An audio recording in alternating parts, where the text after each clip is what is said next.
Assalamualaikum warahmatullahi wabarakatuh. Waalaikumsalam warahmatullahi wabarakatuh. Alhamdulillahirabbil alamin. Wassalatu wassalamu ala asrofil anbiya'i wal mursalin.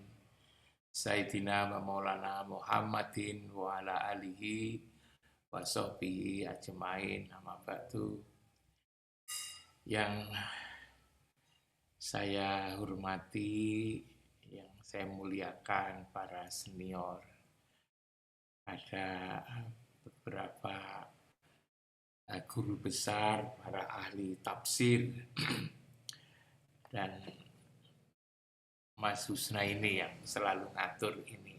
Baik sekali, teman-teman semuanya. Saya tidak ikut-ikut menafsirkan karena saya bukan ahli tafsir. Saya senang sekali atas identitas yang diberikan oleh Mas Husna ini pada saya untuk melakukan refleksi saja sebetulnya. Tapi walaupun begitu, saya ini kadang-kadang takut Mas Husna ini untuk memberikan pemaknaan refleksi ini. Saya selalu teringat surat Al-Baqarah ayat 78, 79 itu ya. Menurut saya jelas sekali saya tangkap itu. Yang berbunyi wa minhum ummiyuna la ya'lamunal kitab illa amani wa inhum illa yadunnun. Lalu kemudian ayat berikutnya fawailul lil ladzina yaktubunal kitab bi aidihim summa yaquluna hadza min indillah liyastaru bihi samanan qalila. Fawailul lahum mimma katabat aidihim wa wailul lahum mimma yaksibun kan. Takut ya, sangat jangan saya ini hanya angan-angan dan juga menduga-duga begitu saja. Saya memang terkesan sekali dengan surat At-Tin ini dan mohon maaf jika refleksi saya ini agak berbeda dengan apa yang telah dijelaskan oleh bapak-bapak dan ibu tadi semuanya. Saya pernah bertanya kepada guru saya terkait dengan surat At-Tin ini. Saya katakan begini, bahwa sekarang ini umat Islam semakin semakin banyak pengikutnya. Begitu juga lembaga-lembaga pendidikan semakin meluas. Ada pesantren yang sepertinya bangkit, madrasah-madrasah semakin banyak dan semakin maju. Perguruan tinggi Islam juga begitu, makin banyak jumlahnya dan juga makin besar. Kajian-kajian Islam semakin banyak. Di mana-mana ada kajian Islam ini, pendalaman tentang Islam.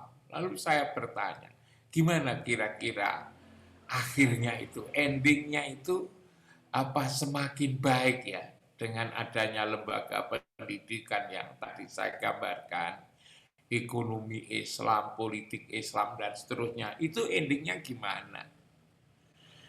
Hal yang menurut saya mengejutkan bagi saya. Jawabannya itu tidak semakin baik, dia bilang. Tapi justru sebaliknya, sekalipun Anda gambarkan seperti itu.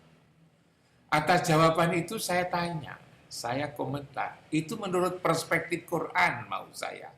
Iya betul, menurut perspektif Quran, dia bilang itu. Dari mana, surat yang mana? Yaitu dulu surat At-Tin dikatakan. Surat At-Tin itulah menjelaskan bagaimana ke depan itu umat ini sekalipun rame-rame dalam beragama itu semakin baik. Katanya menurut pemahaman dari surat At-Tin ini malah tidak itu. Lalu kemudian bagaimana ini bisa dijelaskan? Dijelaskan dengan cara wahadzal baladil amin. Bahwa negeri kampung yang aman itu sebetulnya ditentukan oleh penciptaannya itu. Oleh bibit, oleh benihnya.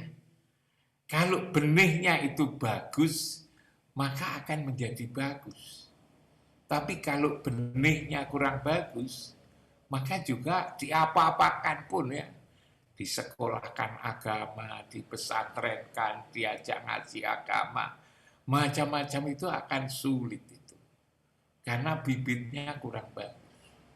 Saya waktu itu lalu kemudian mohon dijelaskan agar saya menjadi semakin paham. Ayolah, kemudian dibilang, ayolah kita pahami watin dan wazaitun itu. Ini seringkali tin dan zaitun itu tidak dijelaskan, dia bilang. Sehingga lalu kemudian tidak dipahami ayat-ayat yang ke depannya itu. Dikatakan bahwa Allah itu maha halus, latif. Gitu kan. Kalau ingin mengatakan sesuatu yang tidak pantas untuk dikatakan, maka lalu menggunakan kata seperti, ya. Menggunakan serupa, menggunakan semisal. Karena kalau dikatakan secara vulgar, didengar kurang bagus. Lalu kemudian tin itu apa? Nah, saya ditanya itu. Benar, saudara imam, untuk melihat buah tin. Saya katakan pernah. Pernah enggak melihat buah zaitun? Pernah. Lalu kesannya apa? Tatkala membaca, tatkala melihat buah tin dan buah zaitun, saya bilang rasanya enak. Gitu kan. Bukan rasanya, dia bilang, tapi bentuknya. Mohon maaf, ibu dan bapak-bapak sekalian, mungkin ibu bapak juga mungkin juga seperti saya, kurang perhatian kepada buah tin ini. Buah tin ini kalau sudah akan masak ya, sudah akan matang itu, mohon maaf, itu seperti miliknya perempuan. Tin itu seperti miliknya perempuan, buah tin itu. Ya saya katakan miliknya begitulah. Lalu zaitun itu persis miliknya laki-laki. Kehidupan ini sesungguhnya tergantung kepada dua barang ini. Tin dan zaitun itu harus dirawat. Kalau tin dan zaitun itu kalau tin dan zaitun itu dirawat, akan menghasilkan keluarga yang sakinah, mawaddah, warahmah. Tapi sebaliknya, kalau tin dan zaitun itu tidak dirawat, maka akan melahirkan berbagai jenis penyakit. Penyakit AIDS, penyakit sipilis, penyakit kelamin, penyakit apa saja itu akan muncul. Bahkan perang itu juga bisa jadi dimulai dari tin dan zaitun itu. Kalau di Madura, mohon maaf, katanya carok itu juga bisa diawali dengan persoalan tin dan persoalan zaitun ini. Kalau tin dan zaitun itu tidak dirawat, lalu kemudian digunakan seenaknya sendiri, maka tidak akan bisa melahirkan generasi yang bagus. Generasi yang bagus itu, yang ahsani takwim itu akan lahir dari tatkala tin dan zaitun dirawat sebaik-baiknya. Itulah akan menjadi ahsani takwim. Tapi kalau tin dan zaitun tidak dirawat, maka akan melahirkan generasi yang asfala safilin. Asfala safilin itu kalau tin dan zaitunnya tidak dirawat. Maka lalu terkait dengan pertanyaan saya itu, coba sekarang kita lihat. Kalau dulu ibu dan bapak-bapak kita, ibu-ibu kita ini, kalau keluar rumah sampai kakinya kelihatan, ada yang kelihatan apakah cara menggunakan seweknya itu pakaiannya kurang tepat atau karena sudah bolong gitu kan. Itu tidak jadi keluar, kembali lagi, ganti pakaian, malu. Jadi kalau kakinya kelihatan aja malu. Tapi sekarang ini kan sebaliknya, malu kalau tidak kelihatan. Maka coba dilihat di mall, dilihat di airport, di tempat-tempat keramaian itu sekarang ini kan sudah sama dengan sudah tin dan zaitunnya itu kan sudah menjadi barang yang tidak sakral lagi sekarang ini.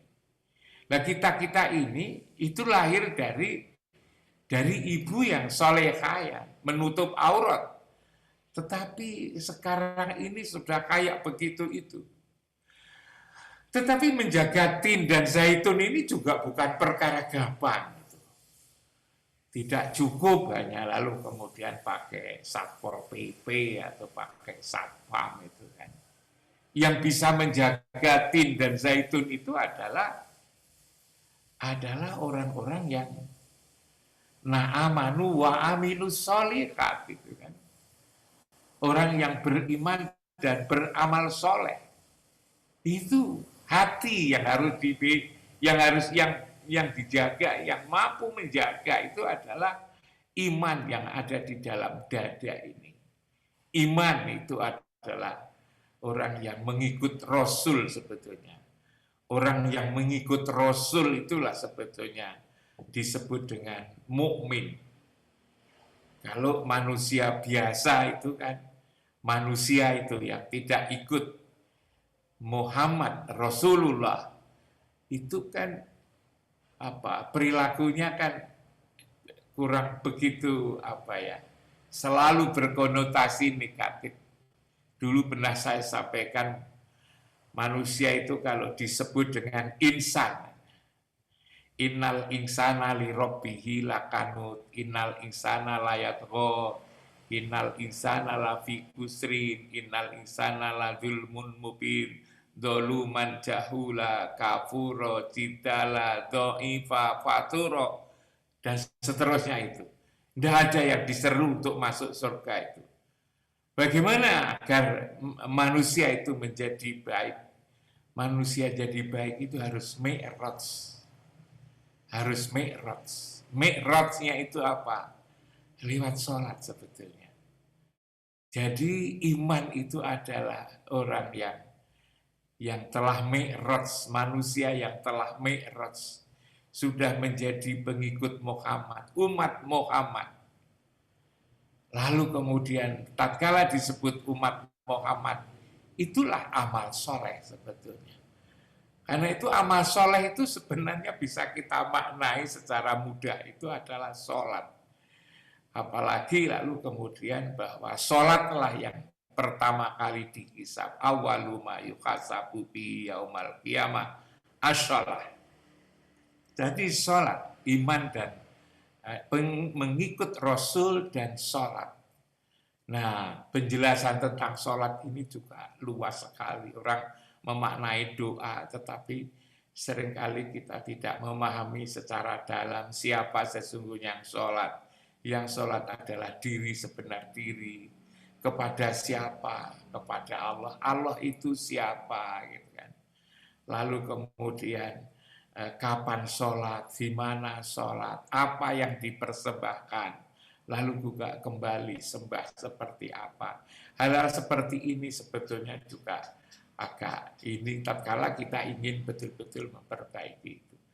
Jadi sebenarnya ini menjadi menarik dan sangat kontekstual dengan kehidupan ini kalau saya menggunakan refleksi ini. Dan inilah sebetulnya di akhir zaman.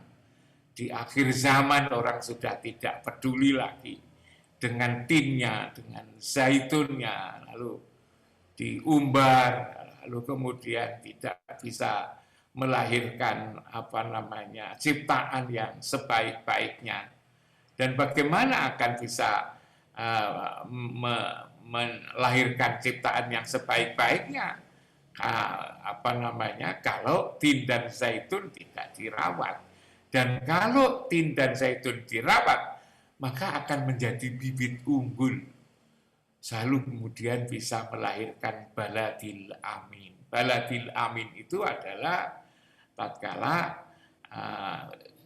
bibit-bibit manusia itu bisa dirawat lewat hal yang sangat penting itu. Dan kita di kampus-kampus, di mana-mana sekarang kita lihat seperti itu.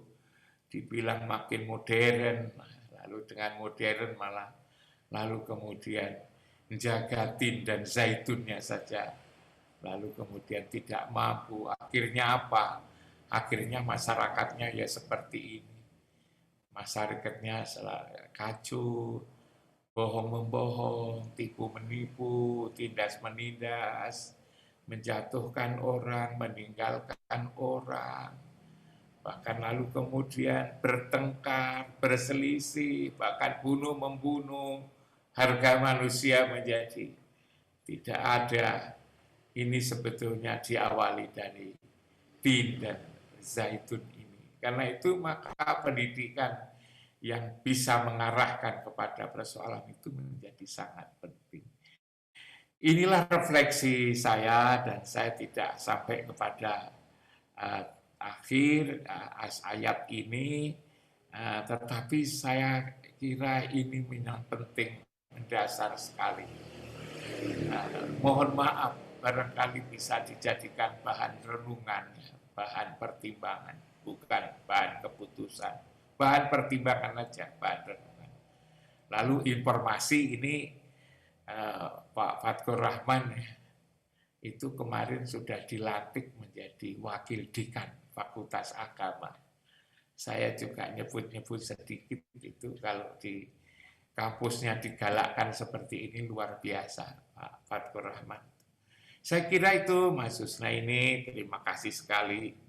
Mohon maaf manakala keliru. Assalamualaikum warahmatullahi wabarakatuh. Waalaikumsalam.